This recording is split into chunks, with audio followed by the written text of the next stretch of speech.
Una pequeña introducción al siglo XIV. El siglo XII terminó con aquel espléndido reinado de Alfonso I, en el que la corona de Aragón comprendía desde Aspe al Ebro y al Ródano. Al comenzar el XIII continuaba esa extensión territorial, que hacía de Aragón una potencia limítrofe de Francia e Italia, de Castilla y de los moros valencianos. Durante ese siglo se conquistan las Baleares y Valencia, se pone el pie en Sicilia y se hace alarde de poder en Túnez, pero se ha perdido lo de más allá del Pirineo. Esta cordillera sirve de límite, porque hasta ella llega Francia. La política de Meroveo, la de Carlomagno, alcanza su triunfo con el capeto Luis IX.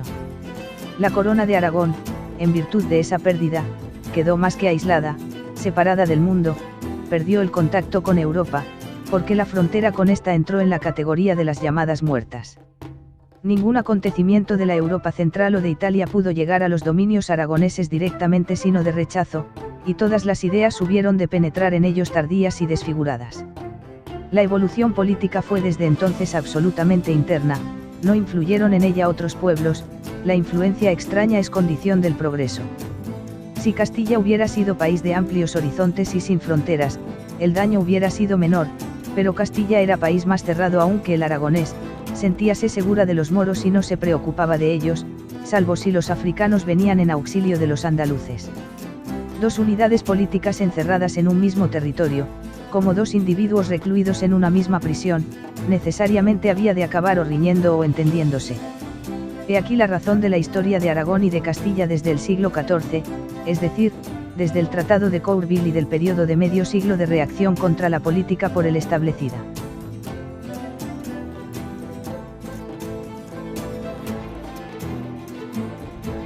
Vamos a introducirnos ahora, en la vida e historia de Jaime II de Aragón, apodado el Justo. Jaime II de Aragón, el Justo, nació en Valencia, el 10 de abril de 1267 y murió en Barcelona, el 2 de noviembre de 1327. Fue rey de Aragón, de Valencia y conde de Barcelona entre 1291 y su muerte, y rey de Sicilia entre 1285 y 1302. Ostentó los títulos honoríficos de portaestandarte, almirante y capitán general de la Santa Iglesia Católica. No es la historia de un país la biografía de sus reyes o príncipes, pero hay reyes y príncipes que por sus dotes positivas influyen más que otros en los destinos de sus pueblos y son encarnaciones de una política, a su vez expresión de un ideal.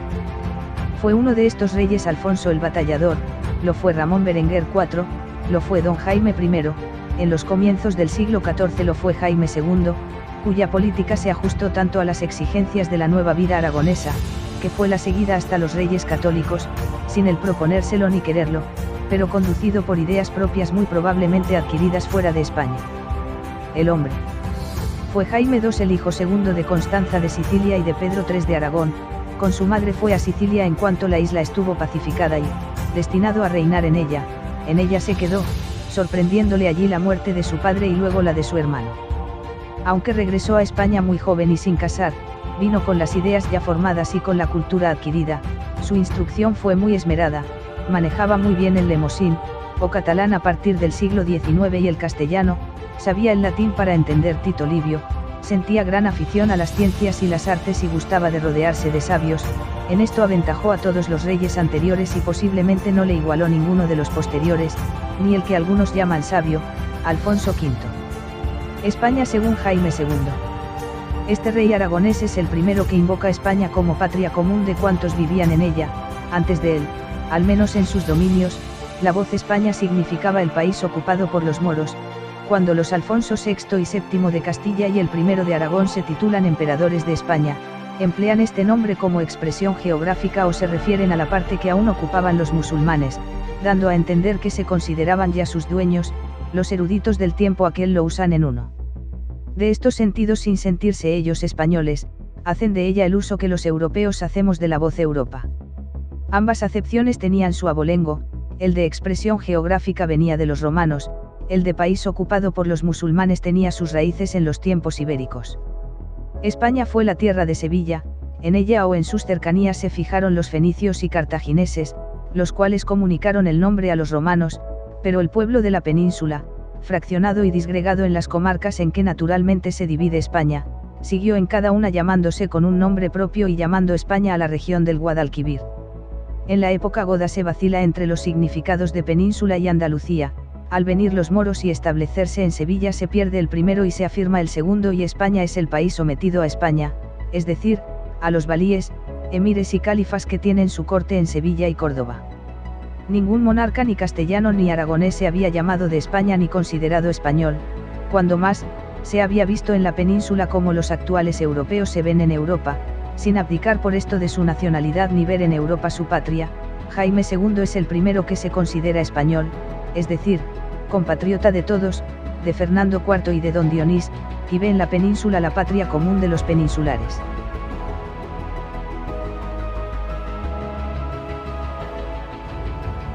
La Reconquista, ideal nacional de Jaime II.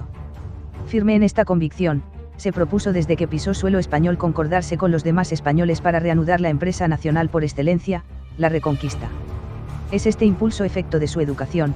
Para el rey de Aragón era vergonzoso que ante los ojos mismos de los reyes de España se rindiese culto a Mahoma, tenía en este punto otras ideas que el común de los españoles, pero las mismas que los extranjeros. Creían aquellos que la guerra con los moros no era de religión, sino de reconquista, estos, en cambio, no veían más motivo de guerra que el religioso, por esto acusaban a los españoles de tibios en la fe y de luchar por intereses materiales, con abandono de los espirituales. Esto no era verdad, los españoles luchaban por los dos ideales, el cristiano y el patriótico, pero daban preferencia al segundo sobre el primero, conservando los recuerdos de los tiempos de la invasión, aquellos en que la religión no era móvil, sino la recuperación de la patria perdida. Los extranjeros, acostumbrados a la lucha con los maometanos por tales maometanos, y detentadores de la Tierra Santa, veían así también la guerra de España, y se escandalizaban de las tolerancias españolas con los musulmanes vencidos, de sus amistades con los independientes y de que les permitieran vivir junto a ellos. Jaime II, pensando como estos extranjeros, puso por encima del móvil patriótico el religioso, y dio o intentó dar a la Reconquista aquel carácter. Reinado de Jaime II. Segundo hijo de Pedro III y de su esposa Constanza II de Sicilia, de su madre heredó el reino de Sicilia en 1285. Derrotó a su competidor Carlos de Anjou, cuyas fuerzas navales fueron deshechas en más de un encuentro por el almirante Roger de Lauria, nacido en la Basilicata italiana y al servicio de Jaime II. Conquistó parte de Calabria y las islas del Golfo de Nápoles. En 1291 recibió también la corona de Aragón, al morir sin descendencia su hermano Alfonso III, y se alió con el rey de Castilla con una alianza matrimonial casándose con la hija de este Isabel de Castilla. Dicha unión fue solo civil al ser frustrada por el Papa a causa de la consanguinidad de los prometidos. No tuvo descendencia dicho matrimonio dado que no llegó a consumarse, la novia en el momento de la boda tenía 8 años de edad. Tras la muerte de su suegro, el rey Sancho IV de Castilla en 1295, este primer matrimonio del monarca aragonés quedó definitivamente anulado. Intentó obtener una alianza con el sultán Khalil en 1292, pero al disminuir las amenazas exteriores, la dejó sin ratificar. En 1296 iniciaría una contienda con Castilla, aprovechando la minoría de edad de Fernando IV y los conflictos entre sus regentes, sin declaración de guerra, para conquistar el reino de Murcia. Alicante sería la primera ciudad en caer en el mes de abril, y tras ella Elche, Orihuela, Guardamar del Segura y Murcia. En 1298 tomaría Alhama de Murcia y Cartagena y el 21 de diciembre de 1300 finalizaba la contienda con la conquista de Lorca. Por la sentencia arbitral de Torrellas, 1304, y el Tratado de Elche, 1305, se firmaría la paz con Castilla, devolviéndole la mayor parte del reino de Murcia a excepción de los territorios al norte del río Segura, quedando las comarcas de Alicante, Orihuela y Elche en posesión del reino de Valencia.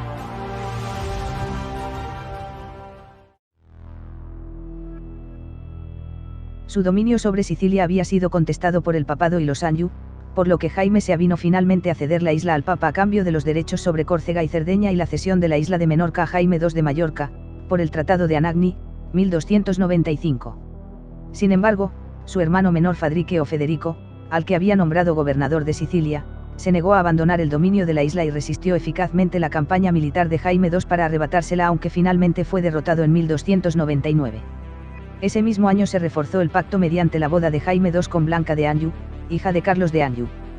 Federico fue reconocido como rey de Sicilia por la paz de Caltabellota, 1302. Terminada aquella contienda, Jaime conquistó Cerdeña, 1323 a 1325, que quedó así incorporada a la corona de Aragón, a pesar de la oposición de Génova y Pisa y de múltiples rebeliones locales posteriores. Esta política de expansión en el Mediterráneo se completó con un acuerdo con Castilla para repartirse las respectivas zonas de influencia en el norte de África. Para ello selló una alianza con Sancho IV, las Vistas de Monteagudo, 1291, quien ayudó a la corona de Aragón a intensificar su presencia en Túnez, Bujía y Tremecén a cambio del correspondiente apoyo contra los franceses.